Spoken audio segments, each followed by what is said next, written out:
why Vienna was chosen. I mean, when you saw the window, the 10-day window and the weather, this seemed to be the optimal day in the window, and it was the day that was the preferred date. The gods are smiling at the moment.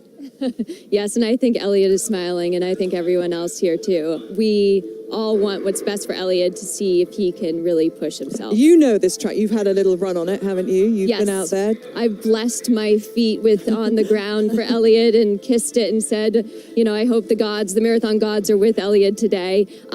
It is perfect for running. It is a brand new surface for most of the course. It's 90% straight running. There are just two roundabouts, one being 800 meters and the second one being 200 meters, so there's no momentum lost. And crowds are going to be here. 20,000 expected. The Kenyans are there already with their flags, Crystal. And that will be a big difference to Monza. And that's really important to Eliud, to have that support, have that cheering, hear the crowd. He certainly knows the power of the crowd. And this is such a cosmopolitan crowd, hailing not only from Kenya, but also the locals have gotten involved. I've spoken to some fans that have come from the Gold Coast and Boston. But the reason he knows the power of the crowd goes back to Berlin. For that world record, he ran the last 17 kilometers solo, and the thing that was getting him through those kilometers was the crowd. He said of the crowd that it gave him strength, and hearing them cheer was music to his ears. And focusing on something completely different, his apparel. Obviously, we know technology goes into sportswear and has done for a very long time, but we shouldn't underestimate what's going on his feet and how important they are, those trainers. I don't think we should kid ourselves. I don't think this would have been possible to try and go under 2 hours 5 or 10 years ago. The technology's developed so fast, and you know, he's in the latest innovation. You know, he's in shoes that no one else has ever run before, and it's a step change from where we were even 2 years ago. And so we're talking about maybe a few seconds, which in this context is an enormous amount of help. Could be vital. Okay, well, an elite group of the world's best runners have been hand-picked to be the pacers today for Eliud Kipchog, and they are some of the greatest at the distances that they cover. World record, world champions, Olympic champions out there as well. But it's not just who's been selected, but how they've been trained to do it that will be key in breaking that barrier. The pacemakers are critical for Eliud to run as fast as he needs to. Pacers have two functions really: maintain the pace for Eliud and create an aerodynamic advantage in the positioning and the formation of the pacers. We've tested almost 100 different runs with the computer simulations and numbers of them in the wind tunnel, and so we've done a lot of homework into finding the best one for him. It's a formation that nobody's ever run in before. It's designed completely different because we're trying to protect one runner. Every lap he's also going to rotate the pacers twice, and so as he comes through the finish line area, he will have a new pacer group that rotates in and out, and so that's going to be a significant section for us. We have to do it quickly and efficiently. The pacemakers are of the world's best standard. These are world champions, world record holders, Olympic medalists. Some of these pacemakers already train closely with Eliud and part of Eliud's team, so obviously it's about creating a team and people he's comfortable with. They have to be in tip-top shape, they have to have the right ability, and also Eliud has to trust them. This is actually trying to make history, and making history is that you need somebody who have been there together for a very long time. Each of the formations will have a team captain, and that will be the person that dictates the conversation and talks to the other pacers within the group. Bernard Lagat is one of those athletes we've chosen as one of our team captains. Bernard's a world-class athlete. He's an excellent communicator, very well respected. One of the most important things is to make sure that the pace is going the right way and make sure that the transition later on when other groups come in is going to be smooth as possible. This race is an extraordinary race in itself. It's kind of a melting pot. This is the only race where you can find a 1500-meter runner and a marathon runner playing the same role. We've worked intensively over the last 6-7 months to ensure that we have every element covered for Eliud in terms of the selected paces that we've chosen for the attempt. The performance gain for it is huge. It could be the difference between running inside 2 hours and running 2 hours 1, 2 hours 2.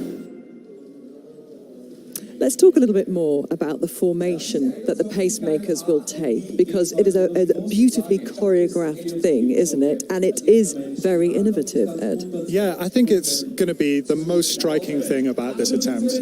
They're going to run in an open V shape in front of Eliud. So 5 guys, widest at the top, and then 2 guys behind him. And you can see there Bernard Lagat is going to be right in front of Eliud Kipchog in that formation, and he's going to be taking most of the hit.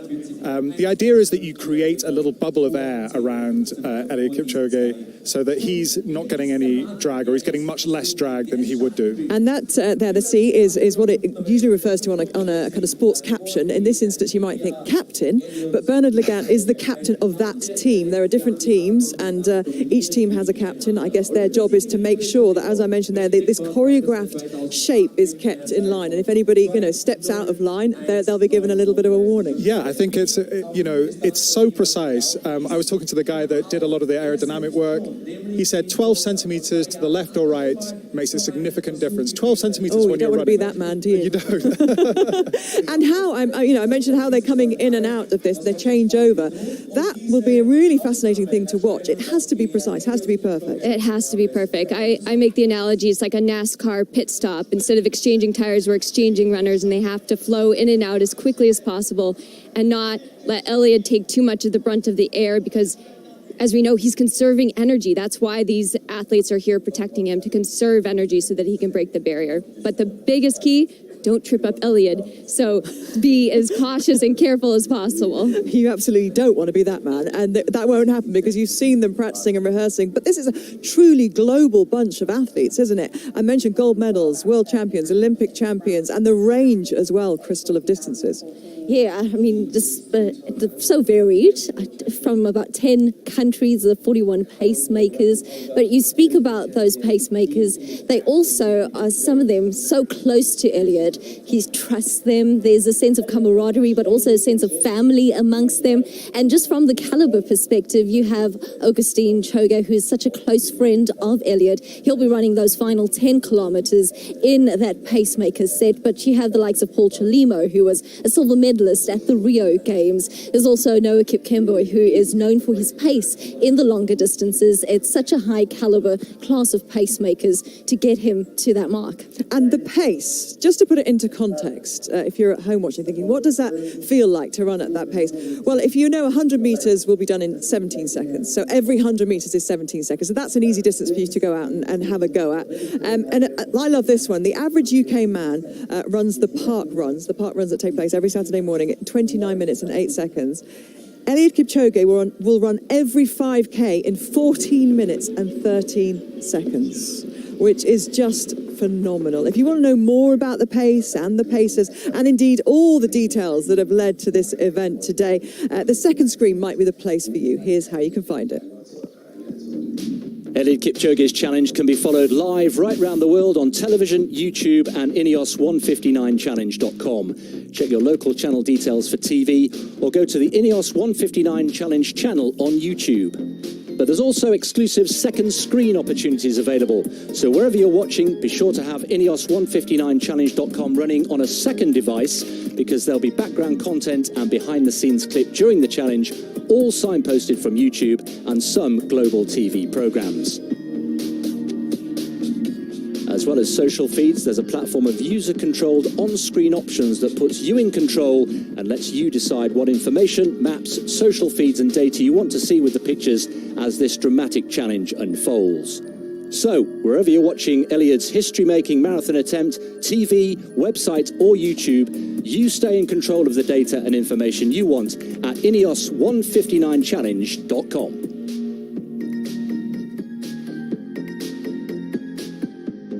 I think the word is interactable. Behind us here, the pace car is looking like it's ready to go. And actually, a lady who jumped on her bike, hot-footed it here, is the CEO of Team INEOS, Fran Miller. Thank you for joining us, by the way, Fran. How are you feeling?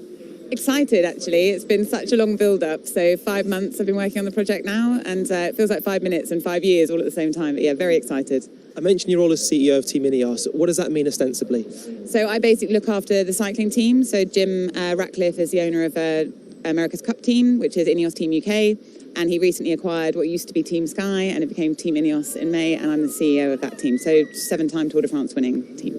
A pretty successful team. I imagine it's presented a lot of challenges, but also must be a real joy and privilege to be part of this. Oh, phenomenal. You know, I mean, I've done some incredible things in my career, but I've always worked in cycling, so I don't really know much about running. I didn't know much about it when I came in. I know a whole lot more about it now. And yeah, it really is a privilege, actually. The more I've got to hear and know and see what Eliud's like as a man and his achievements so far as an athlete, it's, yeah, it feels like a huge privilege and an immense responsibility. What can you tell us about the fog? I was slightly surprised to see this. Were you surprised? No, I wasn't, because we've actually been working on forecasting, obviously, for the last, well, really, really detailed for the last 2 weeks. Then we came into 1 week long-range forecasting.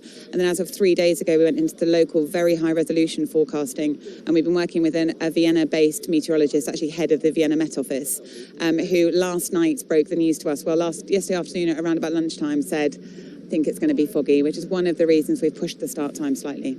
And just finally, what will determine success today from a performance standpoint? I think from a performance standpoint that Eliud gets out onto the start line and feels that he has absolutely everything in place, that there's been no stone left unturned, that he feels comfortable, confident and ready to put the best performance of his life in, and that he crosses that finishing line feeling that that's what he's achieved. And will he do it? I believe he will, yeah. So do I. Gary, what do you reckon? We shall see, Razzie. I know one thing for sure. This guy here is not going to be able to do it. That is the track, which is along the course, and it is available for the public to have a try. That's the pace that Eliud will be going. And that poor guy there, well, he didn't even manage to do a few steps on it. That is how quick it's going. The clock is ticking down. You can see the clock in the corner of the screen there. The final preparations are underway. And in just under 30 minutes, isn't it? Eliud Kipchoge will attempt to make history. He's already attempted it once. He came so agonizingly close. Could this be the day the softly spoken man from Nandi County in Kenya completes a superhuman feat? He's got a bit of an aura about him. Everyone looks up to him. Everyone loves him. He is going to attempt to run under 2 hours for the marathon. It is very hard for people to understand how difficult it is. You train many, many months to the marathon, and you get one chance, and there's so many elements involved. People said it would never happen. You can't really compare him to your average marathon runner. He's the best we've ever had and the best we've ever seen. In 2017 in Monza, Eliud attempted to break the 2-hour barrier. He almost did it, and he ended up with 2 hours and 25 seconds. He actually believed 100% that he was going to do it. So this time, it is not him convincing himself that he can do it, but he knows already inside himself that he is able to do it. The mindset is critical to handle the pain. This is a brutal challenge. Something that the world has said hasn't been possible. It's very hard to maintain a consistent high-level pace. It's a fight. That's something, that whole combination from Eliud that he has physically, psychologically. How do you inspire people to think, you know what, I'm not limited by what the world tells me I can do. This isn't about what isn't possible, it's about what is possible. If he succeeds, this should be one of the sporting moments of the 21st century. Any human being can break what other people think it's impossible. Well, there you go. That man thinks it's possible. He's managing to keep up with the pace at the moment. I wonder how long he'll be able to do that for. Some people having more luck than others out there. Eliud Kipchoge, though, you just saw there, is a man who has a steely determination, an inner confidence, and almost a kind of Zen-like spirit. He's a very calm character, and that was the same in Monza, clearly. The person is the same. It's what's going on around him that has changed. Does this feel very different to you, Ed, from Monza? You were there, you saw those preparations. Yeah, they did an incredible job in Monza of trying to control all the controllables, but they'll have learned things from that experience. And, I think the biggest difference here has been the course. You know, the course is very straight. It's perfect for running fast on. You know, there are things that they will not be able to control. What happens in an event like this? You know, there are human carbon-based life forms involved, and things can go wrong. So you can control most things, but you can't control everything. Absolutely, and you have to have, you know, what he has inside, which is that determination, that will, that confidence as well. It's what's between the ears that is going to be the difference today, Shalane. I think the biggest factor today is the confidence that he has built. In Monza, he proved he was only 26 seconds away from achieving the sub-2, and then he went on to break the world record, and now he's arrived a different athlete, and I think the biggest difference is the self-belief, and like you said, between the ears, his mentality is going to take him there. That calmness, that's you know, constant for him, isn't it? He never deviates from that demeanor. That is, it's been a signature of his career since he began, and it's that consistency really that has enabled him to have that self-belief and that measured nature that we have grown to love from Eliud. And I think what is key for him is this is actually 17 years in the making. It's his career that has led him to this moment. He's kept consistency with his team as well. Patrick Sang has been there from the start. His physiotherapist has been with him since 2002. So I think all of those elements make up those margins. An incredibly grounded man, isn't he? Now, for any distance runner, any marathon runner, the weeks leading up to the event are so important. The week leading up to the event is vital. When do you taper down? When do you start to change the intake of carbohydrate? Well, when your window for an event is 10 days, that must be a very tricky proposition indeed. It has been some week for Eliud and his team. Copy, we have Mr. Eliud Kipchog on behalf of the Kenyan Civil Aviation Authority. Best of luck on the 159 challenge.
The Hauptallee still shrouded in mist, the fog threatening to clear a few moments ago, but it seems to have come back down again. And this definitely wasn't on the cards, was it? This won't be in the plans, Ed. This is definitely not in the plans. You know, it is, I just saw it, it looks like about 90% humidity. They wanted it below 80%. So that's something you can't do anything about. You know, you think you're going to get the best weather, and now you get what you get. It's the right temperature.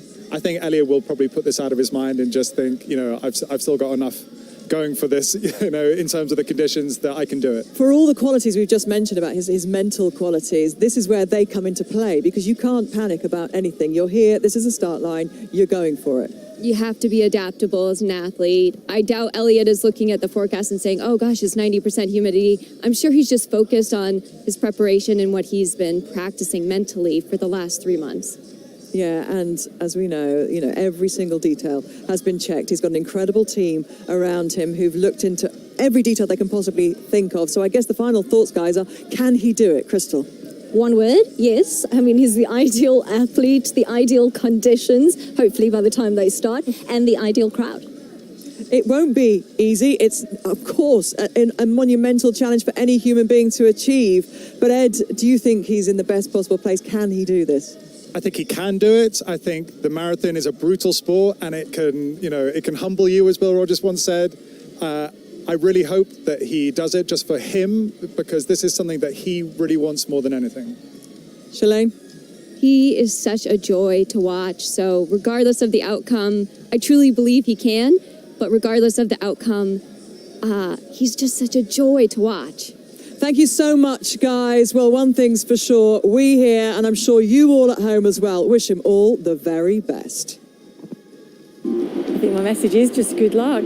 Just give it everything that you've got, and all of the preparation, everything has gone into it. But ultimately, when it comes down to it in the race, it all comes down to Eliud and how much he's got on the day, and just judging his effort and his body and what it can give to perfection. Good luck, Eliud. It's amazing what you've achieved so far in your career, but this is the biggest challenge, and you have an amazing team behind you, and the preparation that has gone into this. We all know that you can do it, and now it's time to prove it to the rest of the world. So go for it. Eliud, good luck. The eyes of the world are watching you. We believe you can do it. Have the most amazing run of your life. Eliud, I just want to send you all the positive energy from France, from Nice. Wishing you all the best, and strongly believe that you can do it. There is no limit, and nothing is impossible. Hi Eliud, it's Chris here. I just wanted to wish you all the very best for the big challenge ahead. I believe in you. Twende rafiki, sitafanya hizi kitu. Twende.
Good morning and welcome to a foggy Vienna in Austria, where in 15 minutes' time, one man will attempt to go where no man has been before. That man, Eliud Kipchoge, pushing his body and mind to the limit with the aid of scientific research and meticulous preparation, will hope to run 26.2 miles in under 2 hours. And in doing so, one of the great sporting barriers of our time will have been conquered. What light, what future exists if we abandon the quest to discover the very limits of human endurance? I don't believe in a limit. That's what pushes me. To be human is to constantly evolve. Bannister goes streaking forward the mile in 3 minutes, 59.4 seconds. To run faster. Owens wins in 10.3. To reach further. This 18-year-old girl succeeded where men had failed. Scale new heights, pushing the human body to its absolute physical and mental limits. That's one small step for man. This is what separates us. One giant leap for mankind. As we strive towards a new era of human achievement. It's about making history. Owens is ahead, and Bannister has done it. It's about leaving legacy in this world. Eliud Kipchoge is quite simply the world's greatest marathon runner. At 34, he's the official world record holder, has 8 victories in big city marathons, is the Olympic champion from Rio, and of course there was that one failed attempt at 1:59 2 years ago in Monza. But this is different. Lessons were learned from Monza, and no stone has been left unturned in the preparation for this attempt at running a marathon in under 2 hours. You can see behind me the crowds have been here for a few hours. They want the vantage spot because up there they're hoping that when he crosses the line, the time will start with a 1. You can see alongside me I have an international panel of experts to reflect the international nature of this event. Shalane Flanagan is an Olympic silver medalist, distance runner for the USA. Crystal Arnold, a broadcaster from South Africa, knows all about the significance of this to the continent. And Ed Caesar, quite simply, wrote the book on it, the sub-2-hour marathon, of course, I'm talking about. Ed, the scale of this event for one man is just huge, isn't it? The detail and everything that has gone into it. If I were Eliud Kipchoge right now, I'd be a little nervous. There are thousands of people who are just focused on his performance in this race. And if he does it, it could be incredible, the Everest of distance running. Absolutely. And of course, this is a record which won't be an IAAF record, but is so significant to running, isn't it? It really is up there in terms of a 4-minute mile type moment. He is the modern day Roger Bannister. This is a huge moment, but it won't be ratified because there are 3 factors.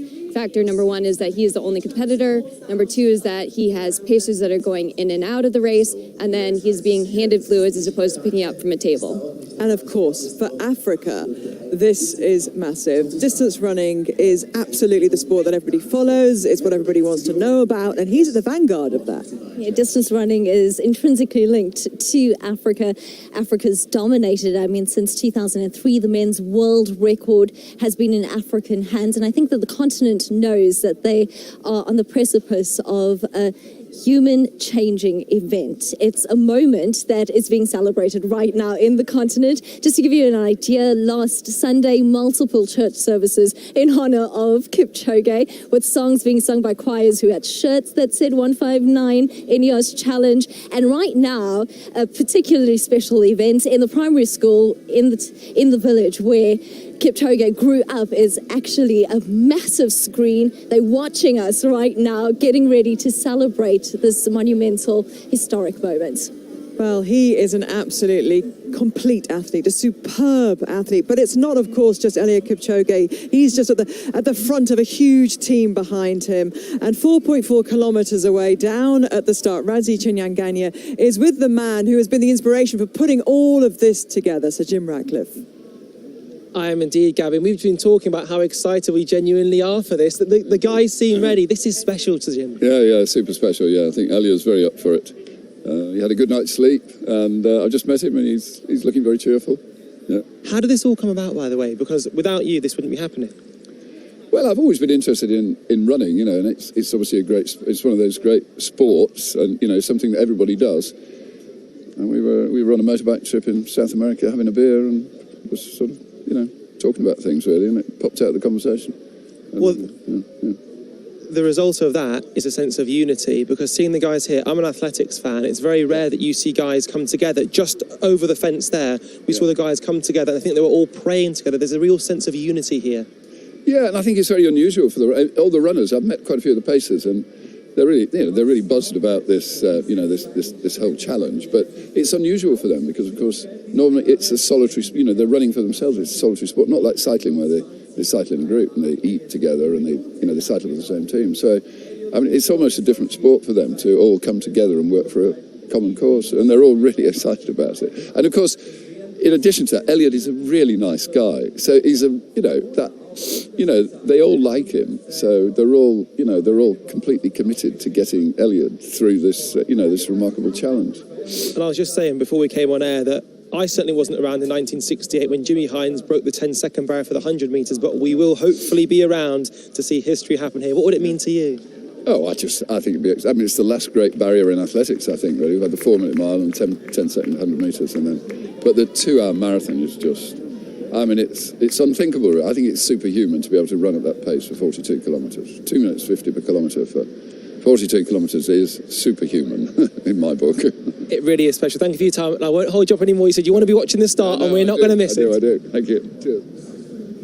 Yeah, it's a real passion for Jim Ratcliffe, and he knew putting this together after he'd met the man himself that there was only one athlete who had the experience, the knowledge, and it was so perfectly poised and ready to do this and make an attempt today, his second attempt, and that man is Eliud Kipchoge.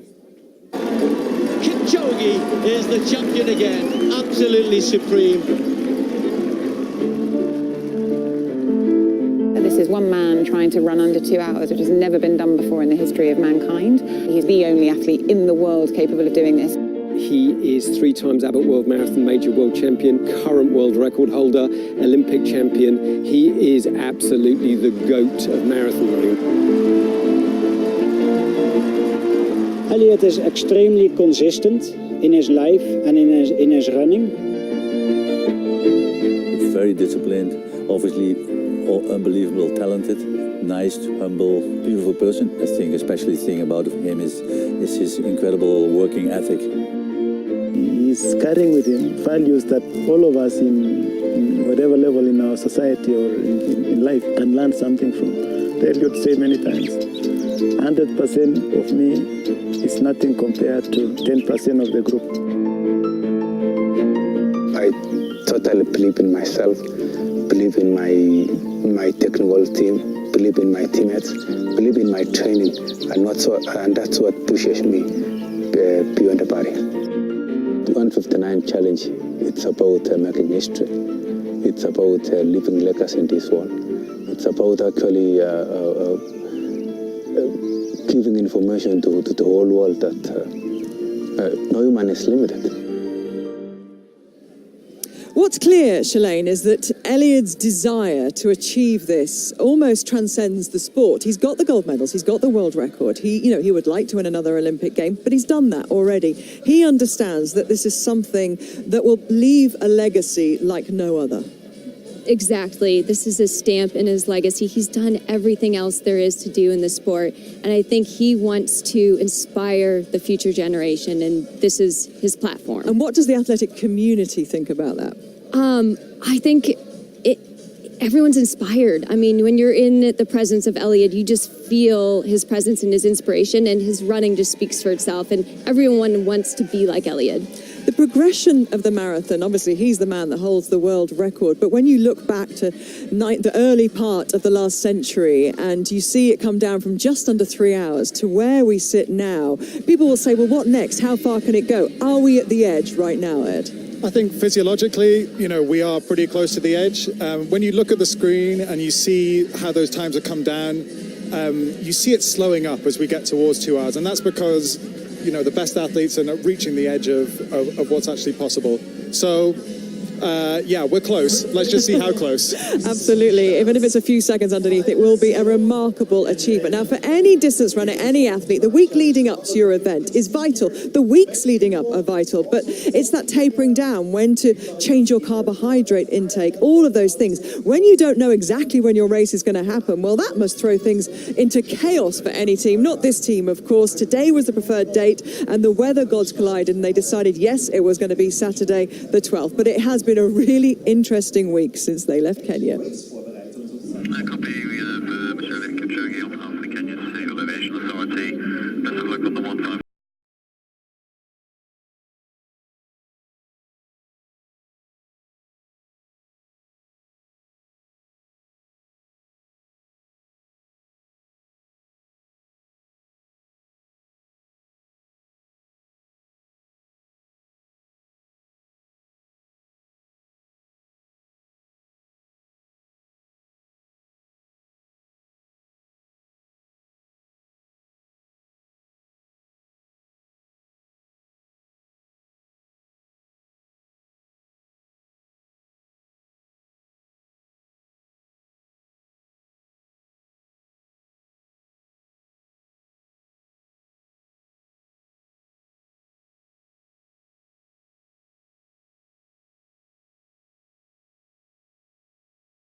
Has been dotted, every T crossed, everything thought about that possibly could be.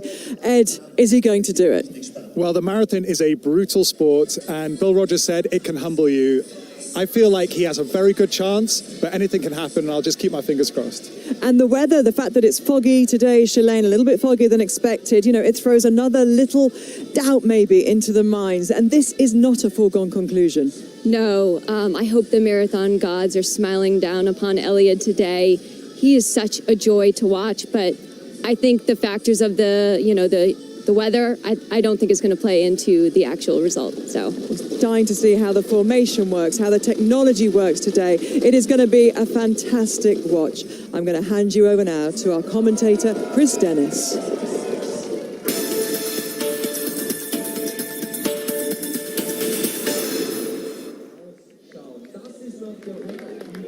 Well, the waiting is over. The moment has arrived. And there we are on the start line, on the Reichsbrücke, which straddles the Danube, that majestic river that flows through Vienna. And there the first group of pacemakers. We'll talk you through them in great detail. Shalane and Ed will be joining me very, very shortly. And we are just moments away. And there he is. You know, thousands, if not millions of people will be going out for a Saturday run today.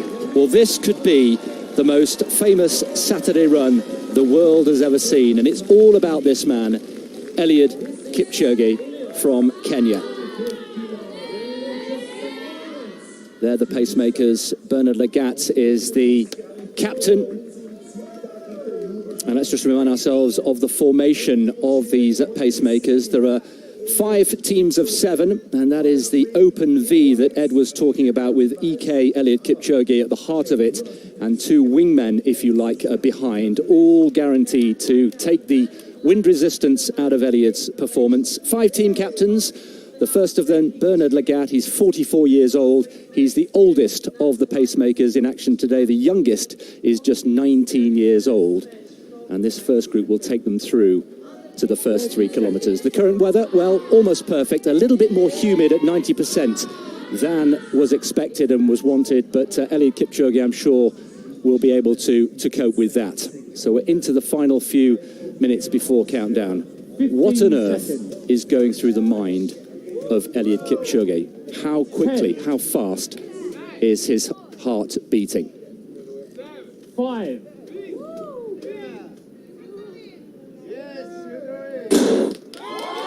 We have liftoff. Apollo Kipchoge is up and away, and the challenge, very easy to say, to run 26.2 miles, 42.2 kilometers in under 2 hours. Very easy to say, rather more difficult to achieve, and they're on their way on the Reichsbrücke, travelling over the Danube, and they will be heading into the Prater very, very shortly indeed.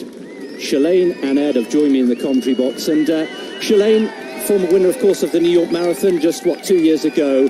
In these early kilometres, what's most important for Eliud? Right now, Eliud is just completely relaxed. He is just in a state of flow. He's just locking in to the pace.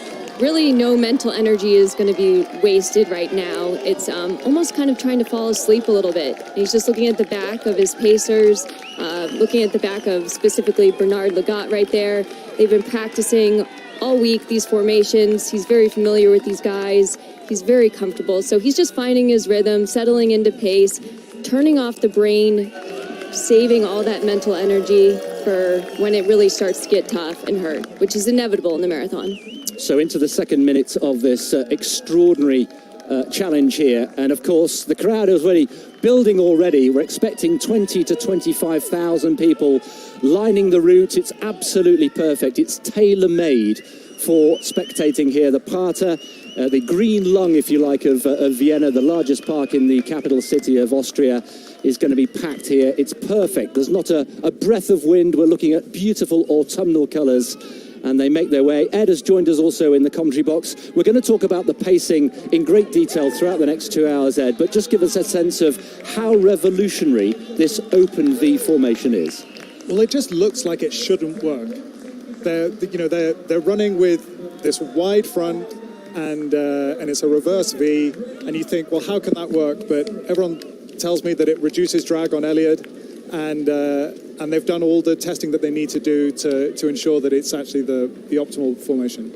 Two men behind, of course, as we've said, and we'll introduce you to the new teams as they come and go.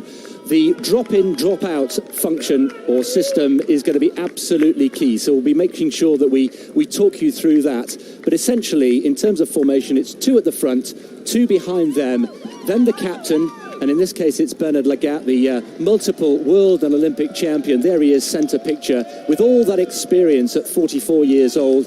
Eliud, of course, in the white, right at the heart of it, and then the two wingmen behind. And the way they come in and out will be absolutely key. Shalane, the magic figure of 250-something has been achieved. It means they're through the first kilometre.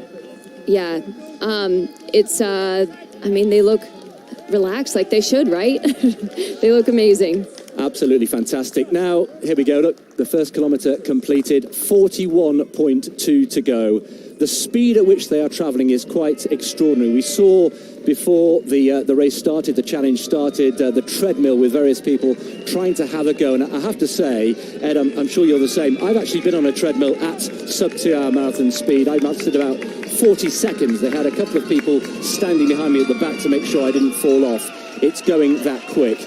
Shalane, let's talk about all the ingredients that need to go into producing this phenomenal feat. A lot of people, including Heidi Gabriel-Selassie, have likened it to a recipe, if you like, for making the perfect cake. And I know you've written a couple of cookery books yourself. So let's just talk over the next couple of hours about the various ingredients we need to make sure that this perfect cake, this sub-2-hour marathon, is achieved. And I guess the first thing we need to talk about is the main ingredient, a world-class athlete in tip-top condition. So, as an athlete, what makes Eliud so special?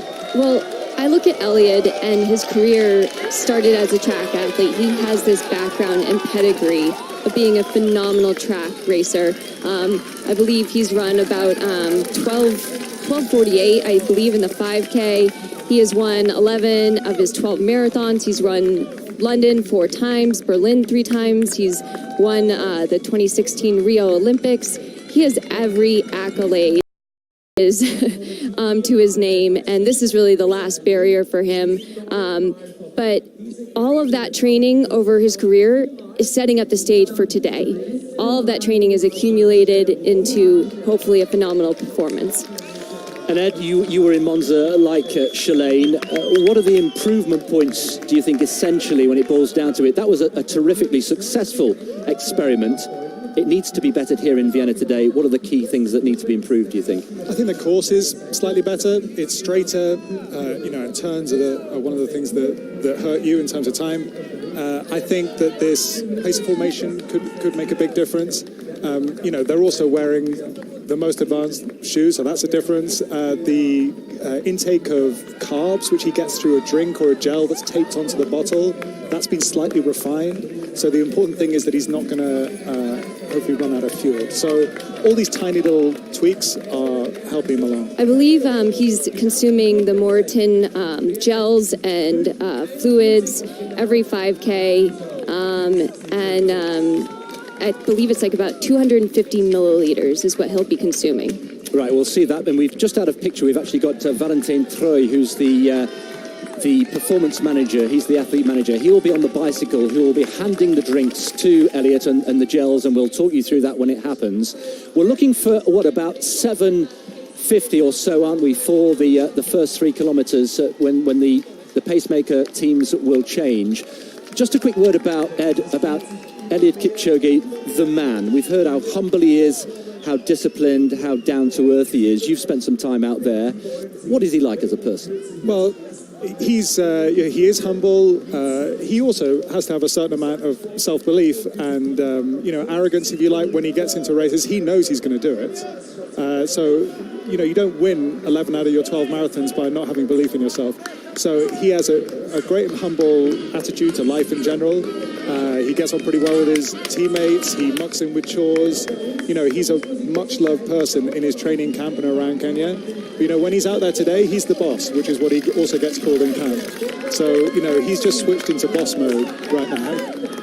He is a phenomenal person as well as a phenomenal athlete, and there he is just bunched in behind the pacemakers. The absolute trust between all 8 people at any one time cannot be overstated. Bernard Legat there, right at the heart of it, the initial captain, and he will be handing over shortly to the second team, and Eric Kiptanui will be the second captain. And there are 9 stages altogether. The formation, barring any unforeseen circumstances, the formation will remain the same throughout each of the teams. And the one constant throughout of all this, of course, is Eliud himself. Eliud Kipchoge there in the white at the heart of things. Back to Eliud the person. I mean, you mentioned the fact that he's a man of the people. He takes his turn, doesn't he, at chopping vegetables and cleaning the toilets. He doesn't live at home when they're on camp. He just lives a few kilometres away, but he insists on being part of the group all the time. Yeah, and I think that's the key thing for him is just to keep doing the same things that have led him to this point. So he's not had his head turned by making a lot of money. His family live in quite comfortable circumstances, and he doesn't most of the time. So you can, there are a lot of different athletes that might have dealt with that a different way. But his way is just to keep on doing the same simple things that have got him to this point. You mentioned his family. Shalane, we've got his wife and 3 children here today. It's a first, his wife Grace, and they're all watching him live in a marathon, in this case a challenge, for the first time. Yeah, Grace is, he calls affectionately his family his ignition key, which is a beautiful term. His wife, Grace, he said, is his main supporter. She takes care of the family farm and the 3 children, Lynn, Griffin, and Jordan. He finds that his family is his inspiration and plays a huge role in what he's able to do. And I believe this is the first time his family has traveled to come to one of his races. So I think he wants to make sure that they're part of something historical today. And so I'm sure they're extremely nervous. As a family member watching my family compete, it's always easier to be the athlete than actually being the supporting role. Well, 3 kilometres approaching, so we're expecting a change, Ed, very shortly of the team. Yeah, and I, for one, of this formation, it looks strange and it's wonderful. You see Jack Rayner there with a fabulous sort of 1970s style moustache spread across his face, giving us a sort of nostalgic feel. This is what the organisers are calling a kind of a K shape. Or a Y shape. Or a Y shape, I guess. But we have these 2 tail gunners here, and and all of it is to do with creating a little pocket of air around Eliud. You'll see on the left of screen there that there's the green laser. This is the laser pacer. And we are actually at the finish line, of course, waiting in, less than 2 hours' time now for the crescendo, the climax of this race, and the Pacers and Eliud are just about to go in front of us for the first time, and I can tell you the atmosphere out on the course is absolutely electric. There is Valentin Troy on the bicycle, just tracking them, keeping a safe, respectful distance. And we're keeping an eye out here for the first changeover. They're going to go past the finish line, what will be the finish line later on in the challenge. And there is the laser pacer, if you like. That is the pace that will bring him home inside 2 hours. And Ed, we're approaching the time for the phase changeover. And as I think Shalane was likening, here we go. Shalane, talk us through this. Yeah, I was likening it to in the US, a NASCAR pit stop where we change out tires, fine tune the machine. Same thing goes here for Eliud. He's switching out and getting fresh runners that are hopefully smoothly transitioning into formation so that Eliud can just draft and conserve as much energy as possible. Well, you can see there Bernard Lagat just giving a little hand clap, and he just peels away. And Ed, as a first transition, and here's the new team taking over, Team 2, with Eric Kiptanui now taking the Lagat role as the captain, just ahead of Eliud himself. Ed, for you, how smooth was that? That was pretty smooth. And did you see that Bernard Lagat hung around there? So everyone else in the team dropped out. Bernard Lagat stayed in front of Eliud to give him the protection while the other team swapped in, and then he swapped out last. Shalane, just talk us through one or two of the highlights of this second team here. Paul Chimino in the group. So Eric Kiptanui, though, he is taking brunt of the work today. He's going to be doing the 2nd, 6th, and 8th transitions. He's a half marathon specialist who is the 6th fastest man ever over the half marathon distance. He's run a gaudy 58:42 time that he clocked to win the 2018 Berlin half marathon. He's also won the 2018 Barcelona half marathon and the 2019 Lisbon half marathon.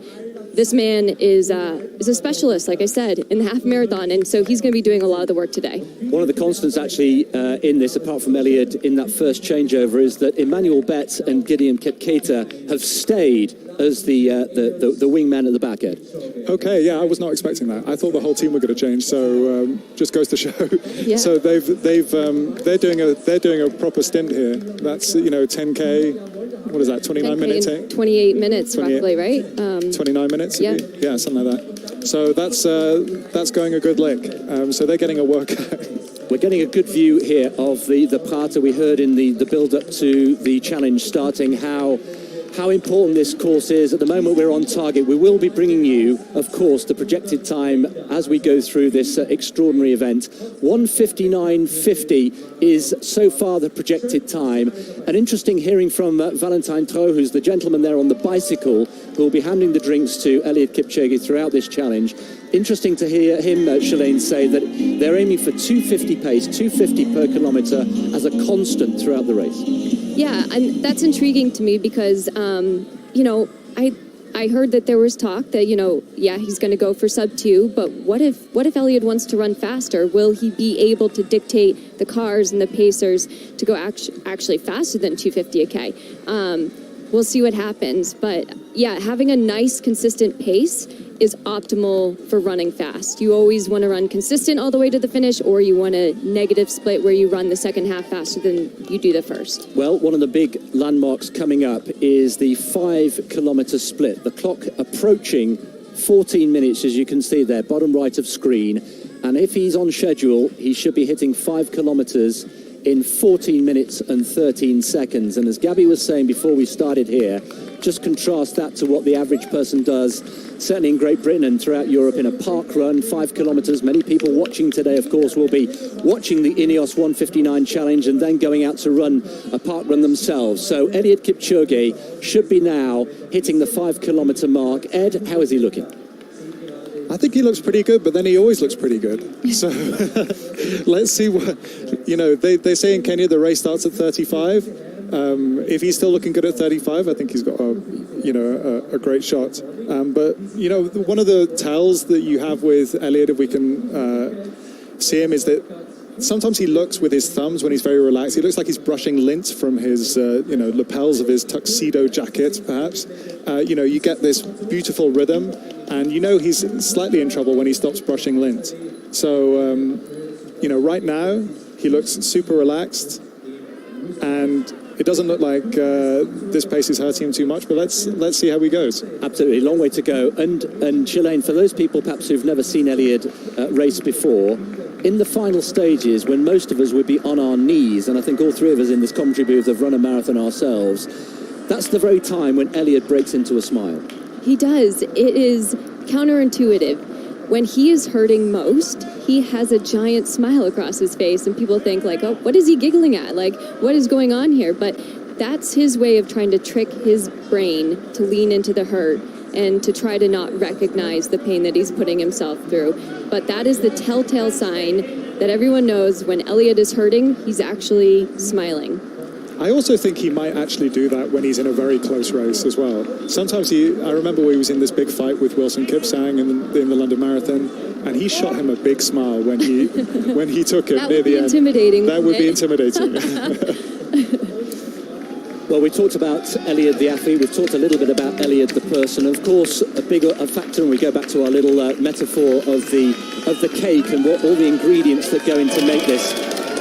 We're approaching the first of the roundabouts here. This is the Lusthaus. This is the smaller of the two roundabouts. So essentially, in image terms, we're looking at like a dog's bone, if you like, with a straight piece along the middle, which is the part of the Hauptallee, and they're now going around the smaller of the two roundabouts, the Lusthaus, and in the middle of that is a former hunting lodge, and it was badly bombed actually during the Second World War and then rebuilt in 1948. There it is, there is the Lusthaus, and it's now, Shalane, a place to grab coffee. It's a cafe and a restaurant, and I think we may all be going for breakfast actually afterwards. And maybe Eliud would join us. Yes, I think it's important to note too, with these lines that you're seeing in the road, that these lines are actually for Eliud, that he does not cross over the line, because if he did cross over the line, he would technically be DQ'd because he'd be running less than the marathon distance. So these lines that are in the road are not for the pacers, they're for Eliud to make sure he doesn't cross over. You can just see the first time that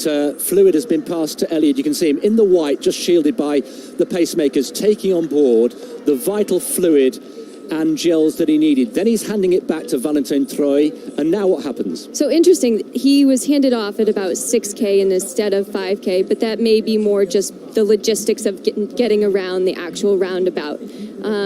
But yeah, he just handed, I believe, one bottle, maybe a gel.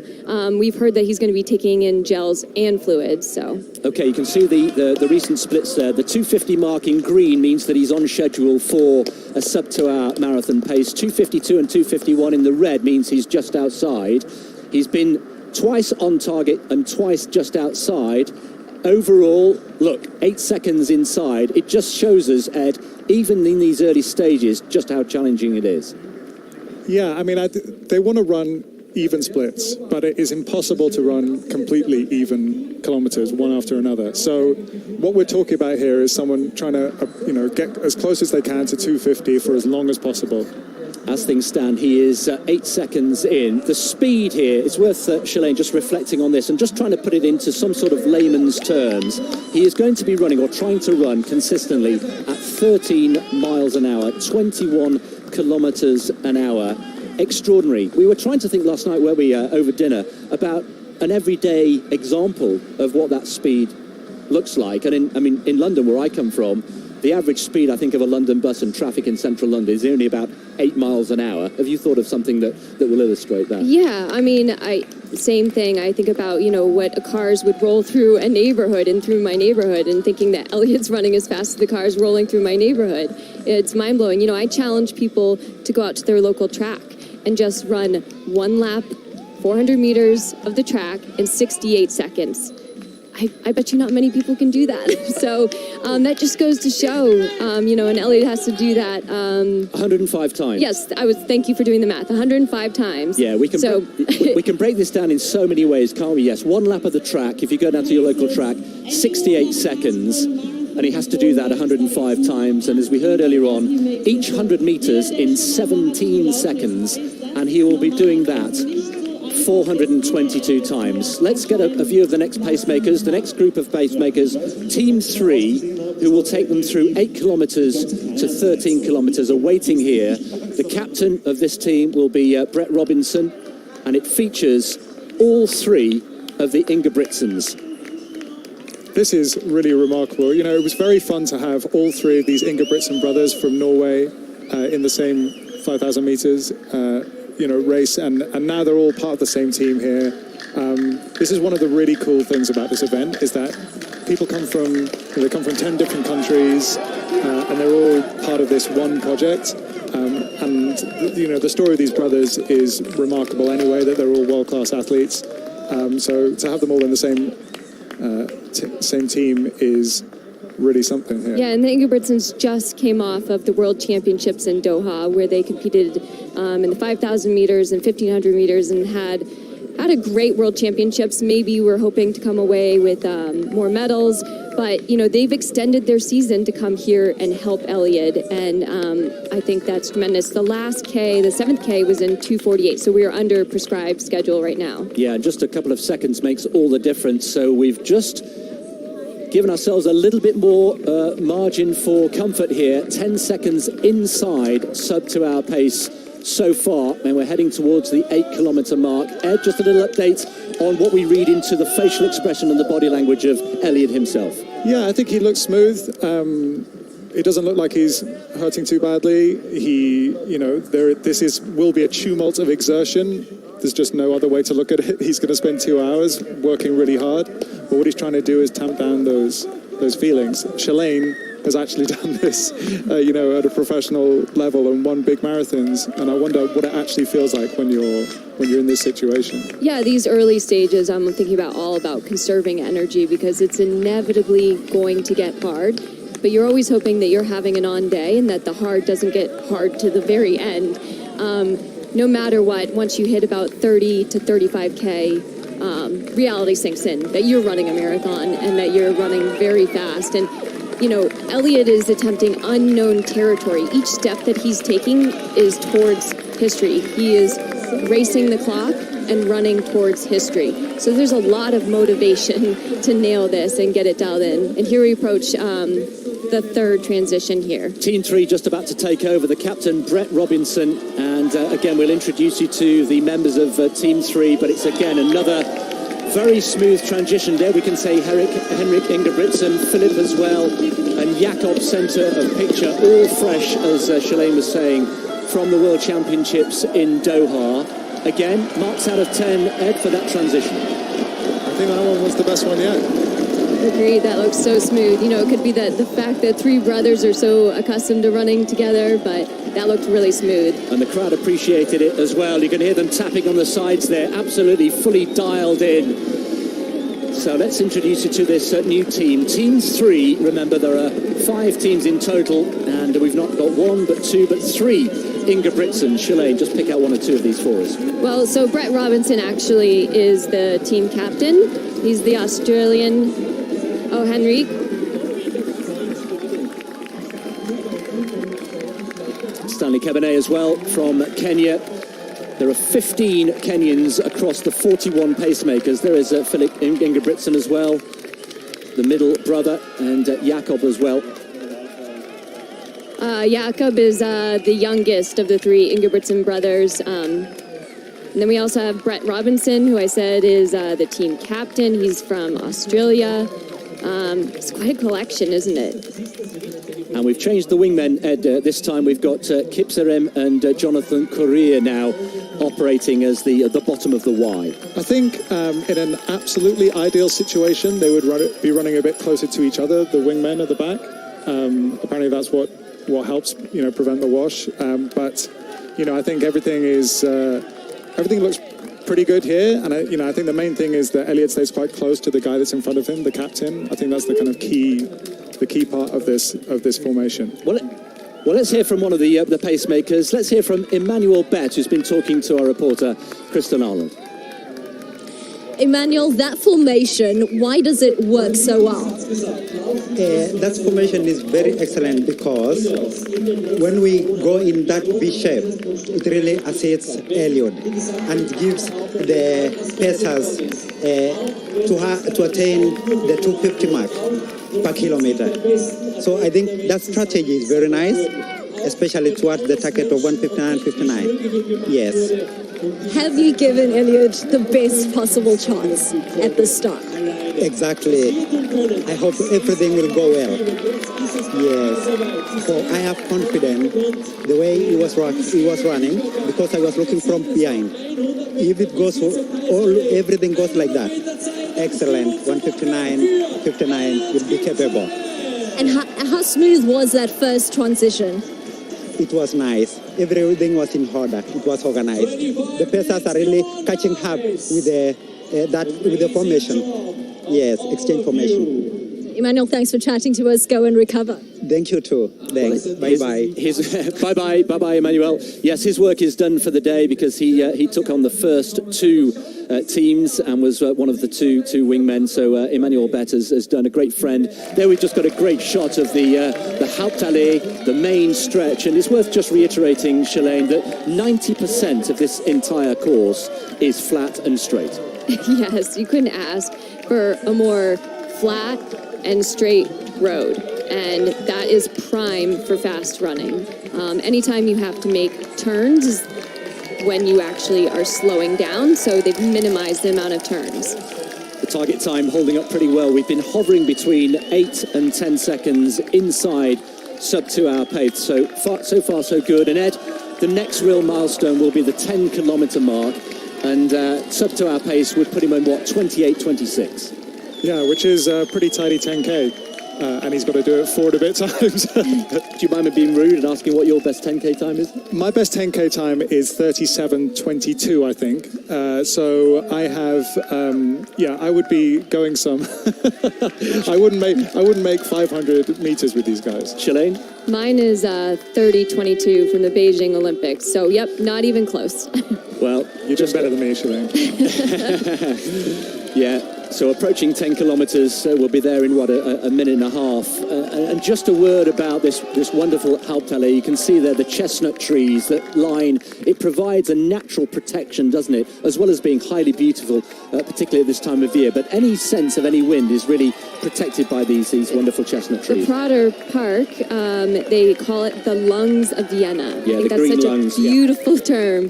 But yeah, it's the trees are literally oxygenating the air, is protecting from any potential wind. However, you don't see any of the leaves moving outside today. It is still as can be. I feel like with the fog and the leaves on the turn, and we're in Vienna, it feels like a kind of Cold War thriller. It's got this feeling of sort of mystique about it today. Like yesterday was this gauzy sunshine, and it was very beautiful. A lot of families out in the park and people running up and down the Hauptallee, and today feels like, there's something going on. Mystical, yeah. Yes. Well, we've got the Riesenrad, which is the Ferris wheel. We may get a glimpse of that at some point during this challenge, but that's at the far end, and that's the iconic Ferris wheel that appeared in The Third Man, written by Graham Greene. So there's historical references all around this course, and hats off to the research team who scoured the world. We heard at one point that perhaps London was being considered as the main venue to hold this challenge, and as we've heard, no stone was left unturned in terms of searching for the ideal venue. I think we can see today that they've got it spot on here in Vienna. It really is the most naturally appropriate venue for this. Just have a moment here to think about how good this looks. Take away how fast they're running. These guys just look incredible, especially when you get that, the front-on shot, and you see these guys running so fast, 13 miles an hour, and the kind of ease in the stride. I think, Philip particularly and Jakob look so good when they're on the... They make it look so easy, don't they? But reality is they've worked so hard to make it look so easy. They've just upped the pace a little bit. We're actually 13.3 miles an hour. And we should also say that we've mentioned how world-class all of these pacemakers are. Just the sense of privilege to be included and invited to take part. You really feel that from the chats we've had with the pacemakers. Well, they definitely are here because they want to be here. No one's forced them. They're here, they're here because they wanted to be involved with this. And I remember from Monza, that feeling afterwards, it was a near miss. There was still kind of a party atmosphere. Oh, for sure. When he finished, I don't know if you remember, but they lifted Eliud and carried him on his shoulders. They all idolize and look up to Eliud, and I think they look at this as a chance to be a part of history today. And, it's a beautiful opportunity to help someone that we know can transcend our sport. One of the things about it is, I think, we touched on this a few times. Eliud is part of a team. He does train with other people, but when it comes down to it, you start on the start line and you're on your own. This feels more like a kind of Ryder Cup moment, or it's a team moment in a sport that doesn't normally have teams. Yeah, so they're looking to be a part of something bigger than themselves today. And also quite fun to run. You don't want to be the guy that messes up, but also quite fun just to run with nothing personally on the line for you yourself. You're just running for someone else. I think actually that might be quite of a stress relief. It is. It's a thrill. It's nice to have that motivation to run for someone else and really allow them to fulfill their dreams because you helped out. That's a great feeling. Well, they're going around the second, the larger of the two roundabouts. This is the Praterstern, which is at the northern end of this dog bone that we've described the course as. And the crowds, again, really thick, several deep on all sides. And I have to say, here on the Hauptallee itself, the atmosphere is absolutely electric. We're going to bring you the latest splits per kilometre as soon as we can. But so far, so good for Eliud Kipchoge through 10 kilometres on sub-2-hour pace. And if you're just joining us here and wondering what's that funny laser green line, that's the line that is guiding the pacemakers on sub-2-hour pace. That will get them inside 2 hours on 1:59.59, or even better, we hope, Shalane.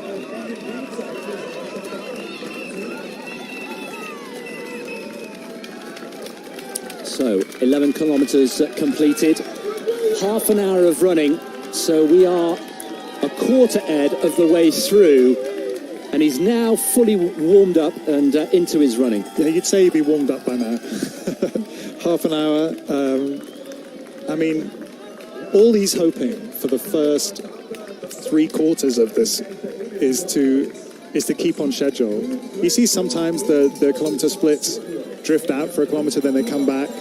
I think he won't be too worried about that. What you worry about is if they start to drift inexorably. But he'll be thinking right now, this is, he's on schedule, and he doesn't look. I don't know what you think, Shane. He doesn't look like he's having too much trouble here. Oh, no.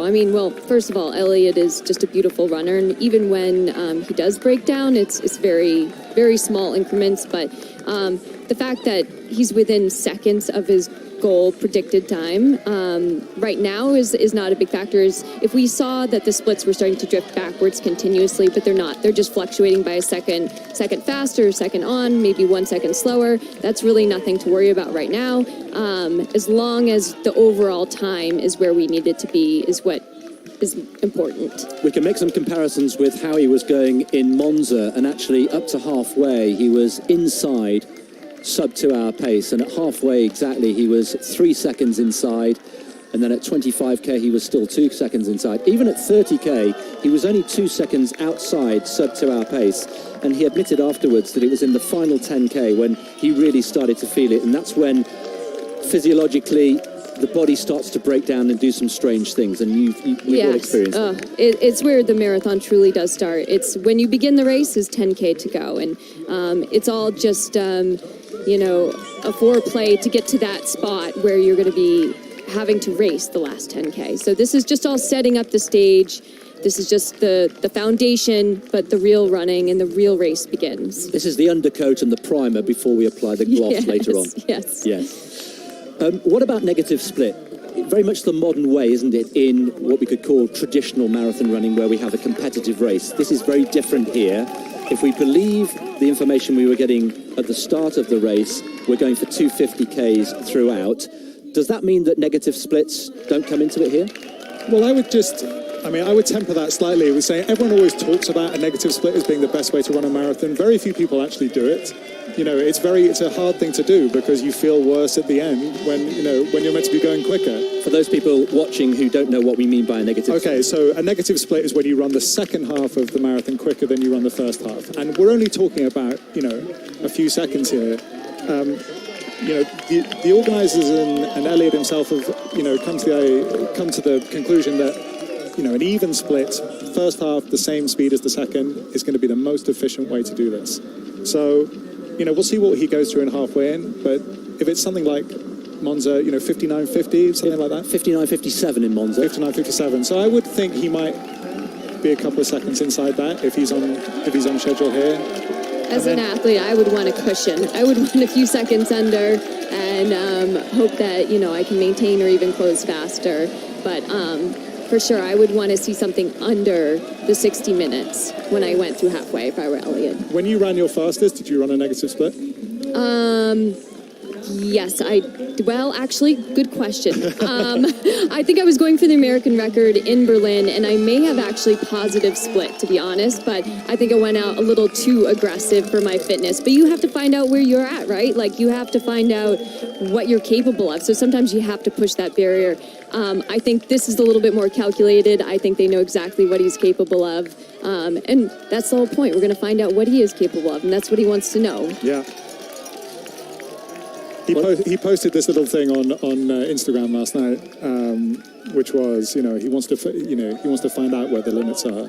Well, he's about an hour away from discovering, I think. And we've talked a lot about why this won't be a world record. And again, for those people who are just joining us, Shalane, there are three primary reasons why, if he does it today, it will be an extraordinary achievement. It will be an historic achievement, but it won't be a world record. Just remind us of why that is. Yeah, there are three vital factors here why it would not be considered a world record by the IAAF. The first one is Eliud is the sole competitor in this race and in this challenge. In order for it to be ratified, there has to be more than one competitor. These pacers don't count as competitors. In fact, the second reason is having pacers coming in and out of the race also violates the rule.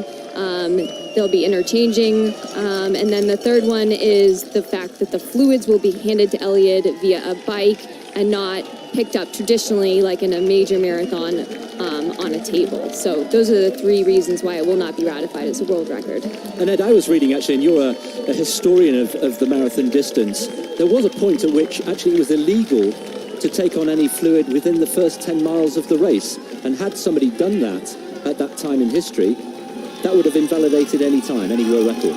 Yeah, the rules have changed in interesting and complicated ways over the years. There was a race in St. Louis, the Olympic marathon, where the guy that won the race was on strychnine, which was rat poison, and he was not strictly ushered to the anti-doping tent at that point in 1906. So, there have always been changes to the way that these things are regulated. I think the most obvious transgression of the rules is the pace setting formation. We're about to head to team number 4, who will take us through the pacemaking team, led by the Swiss Julien Vanders, and they're standing by, waiting for what we hope will be another smooth transition. So team 4 standing by, and let's see how smooth that transition is. Here they go. Shalane, talk us through this one. Yeah. Watching the execution, looked really smooth. We have in the arm sleeves, nice choice today by Lopez Lamong, who's actually a teammate of mine and I help coach at the Bowerman Track Club. He's a multi-Olympian. Wow, that was a great transition. I love that. And we have one of our only athletes from Japan in this team. Yeah, Lopez Lamong, like I said, of the Nike and USA, the Bowerman Track Club. Patrick Tiernan of Australia. Shadrach Koick as well. It's a truly international team. Murayama from Japan. Do you know what? You're not going to get a lot of windbreak out of Shadrach Koick. He's quite a little guy.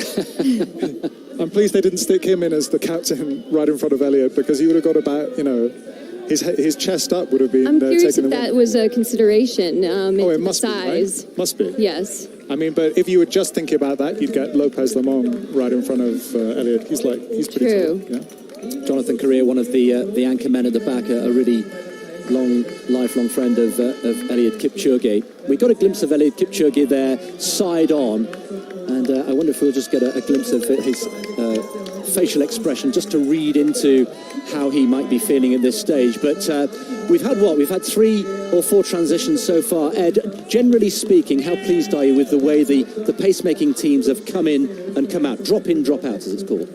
Well, you know, this event was always going to have a bit of ballet about it, and you know, you needed everyone to know to know what they were doing, what their steps were. I think for the most part they've been pretty good. The idea is that Eliud spends as little time out of the formation as possible, and if you've got 8 changeovers, that's 10 seconds a time when he's not in formation. So, well, Henrik Ingebrigtsen is one of those pacemaking team. He's just come off and done his duties. He's been speaking, or he's now with Crystal. Henrik, it's special as an athlete to be involved, but also special as a family. Of course, it was like an everyday workout for me and my brothers, trying to stay in formation as we normally do in our training. And how pleased were you with how smooth it went? I think our team did a very good job. We were a little bit surprised that the laser jumped a little bit, but not completely prepared for that. But other than that, I think the turn went as smooth as it could have been, and also I think all in all, job well done for our team. So Eliud's on track. What about you and having to extend your season for this event? Of course, I feel happy to be part of this, and of course, being able to participate in an event like this and also helping the marathon improve as an event, I feel happy to be part of this. Great chatting to you, Henrik. Thanks. Well, it's been a long season, but I'm sure they won't have missed this for the world, particularly if history is made today. If you're just joining us, you're very welcome indeed. We could be seeing history unfolding here on the streets of Vienna, in the part of this famous park, which runs pretty much parallel to the majestic Danube. And we are 14, 15 kilometers into this challenge. It's not a race strictly, it's a challenge. It's an attempt to run the first ever sub-2-hour marathon, and the man at the heart of it is the man in the white vest there, Eliud Kipchog from Kenya, this supreme athlete, simply the best marathon runner the world has ever seen. He's the Olympic champion, he's already the world record holder, and he is surrounded by his band of brothers, the pacemakers. We've got 41 in total, 35 who will be active in different teams here today, 6 in reserve if we need them. And Ed, with your writing head on, you've described this as something of a Swan Lake affair. Yeah, Swan Lake meets Chariots of Fire, perhaps. It's partly because of the choreography, but partly because of the colours. You know, Eliud's in white and these other guys are in black. I just think it, you know, aesthetically, it looks very interesting. And you know what I love is, you know, the lasers are pouring out this place on the road where the guys have to find their marks.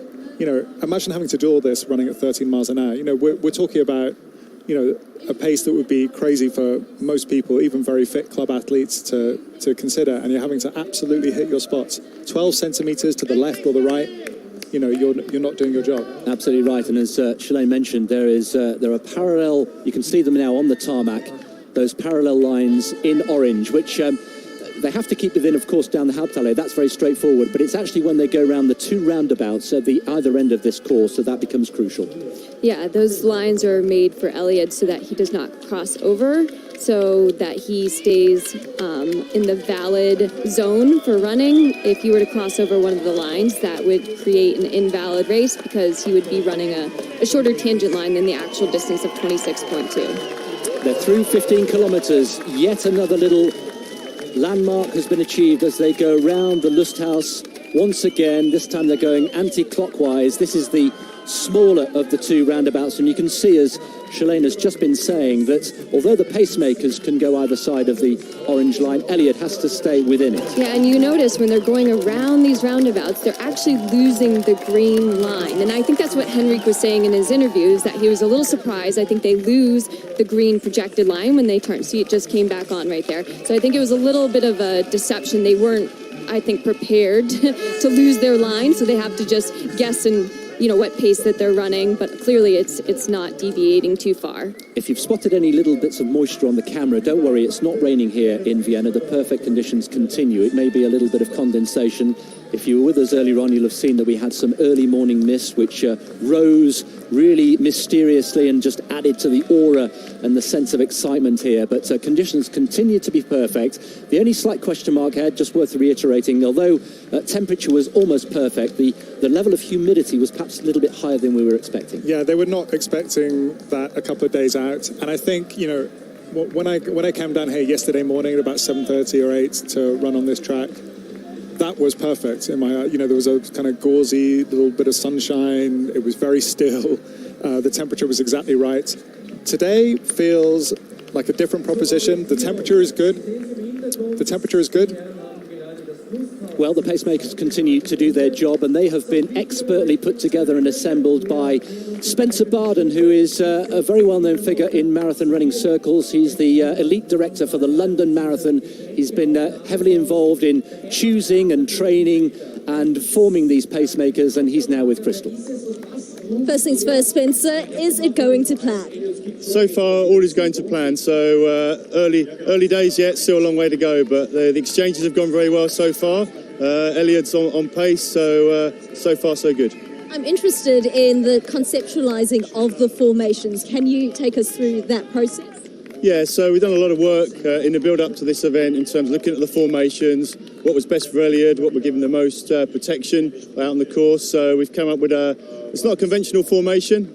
We've done a lot of testing with the athletes at the test event and here in the last couple of days. But we've got a fantastic group of world-class athletes. So they're relishing the opportunity, and they're working well in the formation, communicating with each other. And so far, it's all going very well. And we've seen you communicating with the athletes before and after. What is some of the feedback that you're getting? Just some final instructions, really. Just more to relax, don't panic. If something does go wrong, just, you know, work it through. Don't get in a situation where the important thing is not to trip or trip each other or trip Eliud. They just got to stay relaxed. You know, maybe something will go wrong, hopefully not, but the guys are experienced and they know what they're doing. And the crucial parts come a bit later. Absolutely, yeah. When the athletes start to get tired and Eliud starts to get tired in the latter stages, that's when we need to really focus on you know what we're doing. So certainly the last sort of 10k, you know, 30k onwards, that's when it's going to get tough. But we're in a good place. All the best for the rest. Spencer Barden there, feeling and sounding very confident indeed, but there's an awful long way to go. And of course, the deeper into this race we get, the harder it becomes. Look at that for pacing, Shalane. Absolutely bang on the money. They asked for 250s, and in the last 3 kilometre, that's exactly what they've got. Beautiful execution of the pace. But to be expected. These guys are professionals, and they're setting it up for Eliud. You're a world-class marathon runner yourself. You've won the New York Marathon. Can you feel, do you know what it feels like to run, not necessarily 250s, that's a superhuman, but if you were running at, say, 3s or 310s or 320s, does your body inherently know what that feels like? Well, you train the body and you train the mind. Eliud has been preparing for this moment, well, his whole career, but specifically the last 4 months. There are things he's been doing in training to increase his threshold and to allow him to be a better athlete. You know, he, I guess, at the beginning of the season, 4 months out, started doing some gym sessions, which he'd never really done. They spanned about 2.5 hours, 3 times a week. He wasn't doing a lot of mileage yet, so he was getting in the gym to build strength. In fact, they were doing some fun aerobics and step dance mixed with lifting and stretching. In fact, there's a great video if you go to the INEOS website where you can see them all step dancing and having a fun time. He also upped his mileage from about 118 to 130K to 124 to 120 or 140 miles, I should say. Yeah, so there have been 1 or 2 tweaks in the preparation. We should just go back from the streets here of Vienna, Ed, for a moment and propel ourselves 8,500 kilometres into Kenya, into the Great Rift Valley. I think all 3 of us have had the privilege of going up there. The conditions clearly very, very different there. Let's just let's park that thought for the moment. Another transition about to come up. We're about to hand over to the next team, and this is Team 5. This is the next changeover. They'll take them through from 18 to 23 kilometres, and the captain, Shalane, of this team, Team 5, a man you know very well indeed. Yes, teammate of mine of the Bowerman Track Club, Matt Centrowitz. Centrowitz is one of the most decorated middle distance runners of our generation, and he's current Olympic 1500 meter champion. He's 29 years old, soon to be 30, and a team captain. He's a great communicator. He loves to talk, for sure. If anyone knows Matt, he's a talker. And there he is, slipping in, blocking Eliud. Matt is a great athlete to run behind. He is so smooth, and as an athlete, you always like to run really nice behind the clean runners that have as little back kick as possible. They have just run in front of our commentary position, and I kid you not, blink and you miss them. It was an absolute blur, Ed. They are something else to watch. I love watching Matt Centrowitz run. Right? Yeah. It's beautiful. It's great. So effortless. Yep, he just came off of the World Championships. He ran 3:32 in the final. Incredible. We also have Shadrach Kipchog from the USA. He was also in Doha. Hillary Bohr from the USA. Noha Kipkemboi of Kenya. Chela Regasa. Yeah, one of two Ethiopians in the team. And Matt Centrowitz of USA, the captain, right in front of Eliud. Solomon Barega of Ethiopia. Yeah, the 19-year-old silver medalist in the 5,000 meters in Doha. And our last one, Moses Koech. So it's all change. Ed, I'm just wondering, was that perhaps not the smoothest of the transitions we've seen today? Yeah, I think that was, you saw the way that Matt Centrowitz just had in his mind he was going to shield Eliud right from the very first moment, so he even shifted across with him. That was very cool. They seem to be executing these really well. The thing that to look for is, I think it's Eric Kipchog who's got to do 3 of these. He's been asked to basically do a rep session where he does 3 times 5K at 14:30. With a long gap in between. Let's see how good their changes are the 3rd time he has to do it, because there's going to be fatigue. The athletes will be, the paces will The paces are going to be getting fatigued. Yeah. So the first ones you'd hope would be really good, everyone be on their toes. The real skill is going to be to do it when you're tired.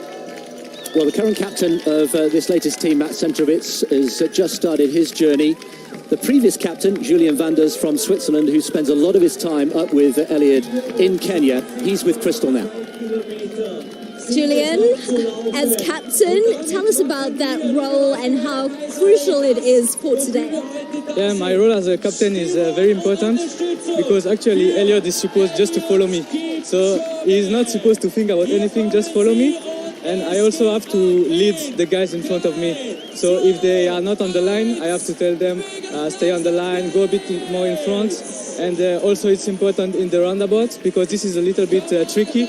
There is no lane anymore with the laser. So I have to keep the right lane, so in the inside as much as possible so that we don't lose time on the roundabout, yeah. So special to be in this event, but running almost to make Eliud's dreams come true. Yeah, it's a big honor. I think all of the pacemakers are so happy to be here.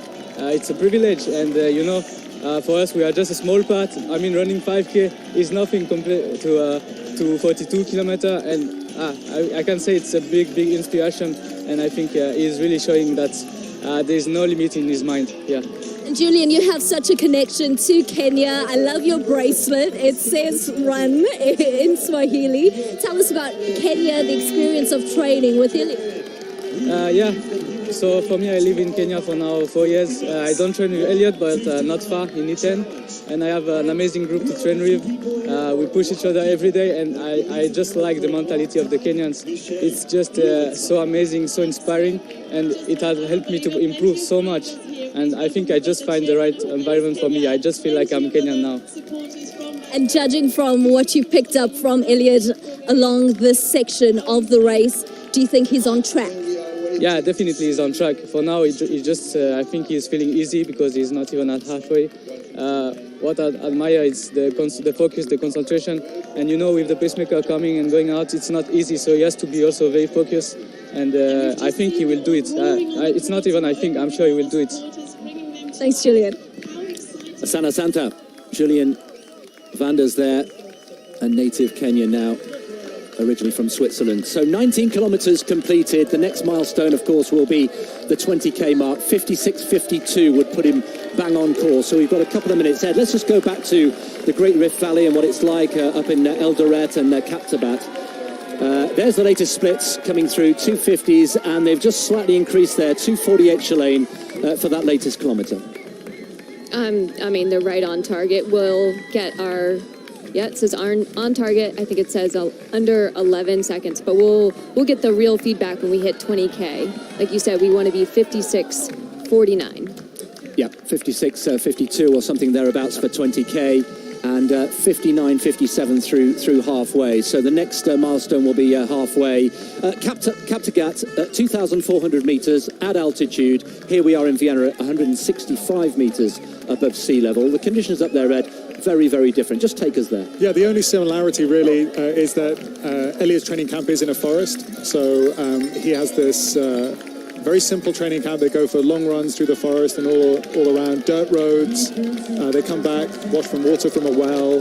You know, it really is quite rudimentary. The training is quite often quite early in the morning, especially the long run. They would go out, you know, at sort of 5:45, 6 o'clock. So before sunrise. Yeah, and you know, the very fun thing is to follow them along in the Matatu bus and then watch as the sun comes up, and you've got this huge group of runners, many of them world class, you know, running their 40k long run. That's fabulous to watch. And Shalane, in terms of diet, when they're in the training camp, again, it's pretty basic stuff, but it's all high nutrition. Yeah, it's all high quality ingredients because it's locally sourced from the land right there. They have a diet of milk from local cows. They have beet juice, rice, ugali, which is like a maize flour, which is a Kenyan staple, and occasional meat. But it's just really simple foods. There's not a lot of processed foods. So it really allows them to have really great nutrition. And it's not that they're trying to have great nutrition, it's just naturally the way their culture is. Well, actually, I have to say that the beet juice thing, I think that might be a new innovation because I don't remember, you know, from a few years ago anyone doing that. But there has been some science into the potential of beet juice. So I wonder whether that's a little something's been introduced. Just a quick weather update. There was a 10% chance of rain forecast for today, and I can confirm that it has just started to rain now. So if we see one or two splits and splats on the camera lens, that is now real rain as they go around the Praterstern again, the larger of the two roundabouts at either end of this Hauptallee course, and they are now through 20 kilometres. We'll bring you the latest split as soon as we get it, but 56.52 Shalane was the target for 20 kilometres, and very shortly we will be through the halfway point. Yeah, I mean... They did not want rain. They did not predict rain, but you know what? Eliud is prepared for anything. I don't think that's going to deter him in any way. He probably isn't even recognizing that it's raining. There's some great fans trying to run along the course on the outside there, maybe trying to capture a picture or encourage, but I don't think he'll be lasting very long. Oh, there he goes, chanting. What a surprise. He's disappearing off the picture. There is Eliud. We've been talking about all sorts of things, and of course we shouldn't forget that the man at the heart of this whole day, this whole several months, years of planning, is Eliud Kipchoge. I'm noticing just a small gap from him to Matt Centrowitz, and I don't know, if it was, you know, him just giving a little space or if he's kind of falling off a little bit. It'll be interesting to see. Hopefully he tucks right back in there with Matt. So through 20 kilometres, 2:52, so just outside the desired 2:50 pace for a sub-2-hour marathon. But the green boxes show that those kilometres were within the target. And you can see, netting out of all that, we are still 9 seconds inside sub-2-hour pace. 1:59.59, of course, is the target. Maybe even better than that. And the next milestone, Ed, will be the halfway mark. And a reminder that in Monza 2 years ago, when he had his first attempt at breaking the sub-2-hour marathon, he went through in 59.57. Yeah, so we're looking for anything in the high 59s is good. So let's see. I was noticing that gap as well to Matt Centrowitz, and I was thinking maybe that's just the turn. You know, sometimes they get a bit strung out, and I don't think we've seen them from the side really on the turn, but it seems to have closed up a little bit. Yeah, he's closed back up to Matt Centrowitz. It did have me a little nervous, though, just watching him, only because, you know, the data shows that drafting, you conserve about 80% of energy as opposed to being out front and taking the brunt of the wind. Ed, some people have criticised or maybe had a view about the role of the lead car there. We can see perhaps that's adding extra protection and adding to the aerodynamic thing. But essentially, as far as the experts have explained to us, the only reason that car is there is to project the laser pacer. Right, so if you look at the aerodynamics, if you talk to Robbie Ketchell, who designed the aerodynamics, he said if it were up to me, I wouldn't have a car, which, again, is counterintuitive. You'd think a car would help, but you know what he wants is for these front five guys to be hit with as big an energy flow as possible, and the car doesn't help him do that. So yeah, again, it doesn't seem like that would be right, but all the computational flow dynamics that they've been doing have told them that, you know, the best results would be without a car. We are now approaching the second half of this challenge. 21 kilometres completed. 21.1, of course, is the exact halfway point. 42 kilometres, 195 metres, or 26.2 miles, if you like your distances in the old imperial thing. And that's the scene here. It really is atmospheric. The crowd in the Prater, this green, clearing the conkers off the course. Of course, it's early autumn here in Europe, and we are on target and 11 seconds inside the sub-2-hour marathon pace. Of course, the first part of the race, the first half, is just clicking off the kilometres, really. And as we've seen, and as we say so many times, Shalane, it's really after 30 kilometres that the real business gets done. Yeah, that's when the real running begins. I was trying to see if there was a half marathon split there yet. I didn't see a split, so, but we'll try to get that half marathon split, but I believe it was under 1 hour. We'll get that to everyone soon. Well, we are 11 seconds inside, and I guess it's all about conserving energy and getting that balance right between maybe having some credit in the bank, Shalane, in the first half of the race, so that if things do get a little bit tough in the latter stages, in that last 10K, that he's got somewhere to go. But getting that balance right, striking that balance is so important. When it's such a finite race, and this is unknown territory, literally no human has tried to attempt this, so there's a lot of unknowns physiologically what Eliud can handle. So we may see some fluctuations here and there. I do see a little bit of strain maybe on his face. He's kind of puffing his cheeks, maybe doing a little smiling. It means he's working hard, as it should be. This should be hard. But I can see some signs that I didn't see about 5K ago that he's working. I think he's already working. Yeah, I think he's having a little difficult little patch. Yeah. Well, we saw a couple of weeks ago in Berlin an astonishing run by Kenenisa Bekele, who also had a difficult moment in that race, and at one point he was over 100 metres behind the leader and really struggling. He said a bit of a hamstring problem or a calf problem, but remarkably came through that and stormed to within 2 seconds of Eliud Kipchoge's world record. Talk us through, Shalane, how you cope with those difficult moments, maybe a stitch or maybe a little tweak or a twinge somewhere. You know, it's all about mentally tricking yourself. So, you know, what I've done in races is I'll try to just say, okay, pick out a lamppost or a tree and get to that point and kind of distract myself from what I'm physically feeling. The last K, I guess, was 2:52 we're getting for the 22nd K, and the 21st K was 2:48.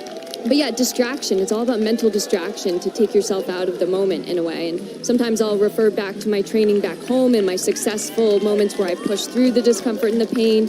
I may look forward to just something as simple as getting to the next fluid station. I'll do all sorts of little tricks to get myself through the rough patches. 2:52, Ed, for the last K. Yeah. How high would that figure need to be before you started getting seriously worried? It just if you saw a few in a row. I think it's less the number itself than the pattern it suggests. So I think he's trying to settle himself down now. I've just been watching him very closely for the last